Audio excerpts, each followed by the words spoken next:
Hi, this is Odeean. Today I've got a hold of a Marvel Infinite Series Deathshead, or Marvel's Deathshead. They've labelled it as here, probably some copyright business. This is the first figure that I'm aware of any format of Deathshead.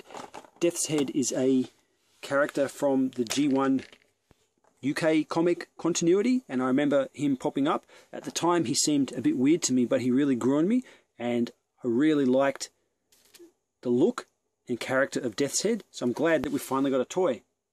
On the box down here it shows the rest of the wave. I don't collect any of these figures and I have no intention of doing it. The only retail way that I've seen to get Deathshead is by buying the whole case, which I have no intention of doing. I bought this off eBay for $28 shipped, and I feel like that was probably a pretty good price and a pretty good way to get it. Unfortunately, the card is not collector friendly. It's glued on, so I'm going to have to break it to get this guy out, and it's a bit pricey for the size, so I won't be buying a second one, which is a pity because he does look very nice sitting there in his plastic bubble. Deathshead describes himself as a freelance peacekeeping agent, but he's just kind of this ultra-violent guy who has more than a few different weapons that he can plug into himself to increase his firepower. One of the things I really like about the character of Deathshead is I used to have a comic where he was in the same comic as Doctor Who. So basically Deathshead ties together so many continuities that he virtually makes the whole comic universe one massive crossover and just ties everything in together. If you can't find a way to tie something in, look for Deathshead, because he's popped up in so many places with characters who have also popped up in so many places that he's really kind of a glue. But onto the figure itself, the first thing I notice when I get it out of the box is a really badly executed cape. And not that it's sculpted badly, because it seems nice enough. The detail looks pretty good.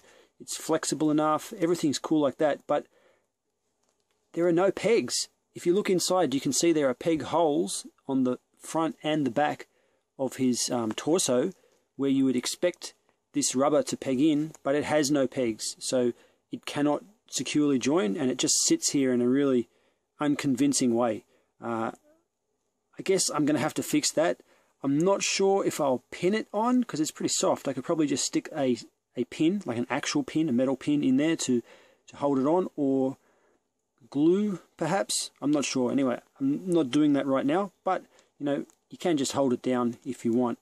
His face is pretty accurate to the show. What am I talking about? The comic. But at this scale, it's not too detailed with stuff that you would see in the comic, just because it's pretty tiny. How tiny it actually is, let me get my ruler. From the bottom of his toes to the tip of his horns, he is 12.5 centimeters tall. So that is 5 inches. Now, his horns are a little bit high. I would say if you're measuring in inches, he's 4 3/4 inches tall. So not really in scale to much Transformers merchandise, which is a pity. He's got good range of articulation. A little bit of stiction going on there from the paint, but once you get it dislodged, pretty cool. Wrists go around like this. Waist, bit of ab crunch happening here. You can see his ab section goes in, so the sculpted detail carries on up into the cavity when it crunches down. Flexible waist skirt. Feels like balls on the hips. Double jointed knee, which is stuck. Oh well. Swivel at the ankle, and that's about it. I've pulled off his cape so you can see him man style there. And he's got those nipple holes where it was supposed to peg in. I like the lines on his arms. That's how he's meant to look. It looks pretty tough. The metallic silver paint works really good. And that comes off. He's like a cyborg. It looks like it. I can be convinced. Something that doesn't sit right in my memory are the colors they've used, like this blue. For some reason, I remember it as green. I don't have the comics with me, but my memories of Deathshead were always more green. Perhaps I've seen one too many customs on the internet, and that might have influenced it somehow. he's got this cool axe he comes with, which is loaded with scrapes and nicks from where he's been bashing on Transformers probably. And he looks pretty deadly wielding it. I mean, that axe looks like it belongs in his hand. A big silver dude with a big silver axe. That's pretty cool. He also has this little arm shield. I know there's a proper name for it. I can't remember what you call that, but that's pretty cool too. Also loaded up with little nicks and gashes from defending himself. I like the colour they've chosen for that. That's pretty awesome. Let's have a look at some scale pictures next, I think. Here he is with Masterpiece Frenzy. So these two are way out when it comes to scale. Deathshead is supposed to be about the size of a regular Transformer, like Cyclonus or Rodimus or someone like that. So being closer to the size of a cassette puts him way out of scale with almost every Transformer I've got. Probably the closest I'm going to get to an accurate scale would be with these tiny new deluxe figures. Like Starscream here is pretty small deluxe, so that's maybe not too bad. I mean, he's normally almost equally as bulky as a Transformer in the comic, but this is doable on the shelf. Look at that light piping. That's really coming up good there for Starscream. That's probably the best I've ever seen that toy, actually. Here he is with one of these abominations. I don't know why I'm showing that. That's just because what I've got next to me, but there's no kind of scale there. And finally, one of these little bigger than normal Legends, Optimus Prime. As I showed before, the hand can hold the weapon.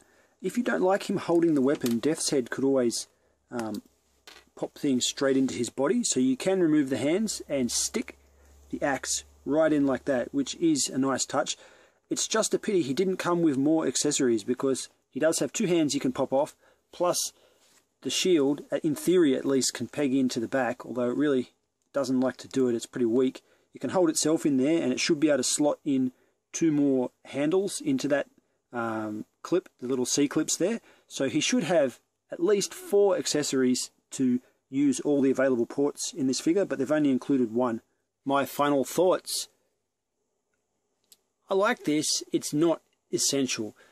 If it was to a usable scale with Transformers, it would be probably a must-have, because I always wanted a Death's Head, but its size really limits what you can do with it. It's pretty cool to own, and for what I paid, $28, I'm not disappointed with it. I see a lot of auctions going for a lot more than that. I got this from an Australian seller who I think didn't really realise the tie-in with Transformers, and were just breaking up a case and sold this at a slightly higher price because they felt it was a cool figure. So it was kind of lucked out a little bit there. But I wouldn't pay any more than that. Let's just put it this way. I can recommend it. There's nothing wrong with it. Like, after you break the stiction, it does behave itself.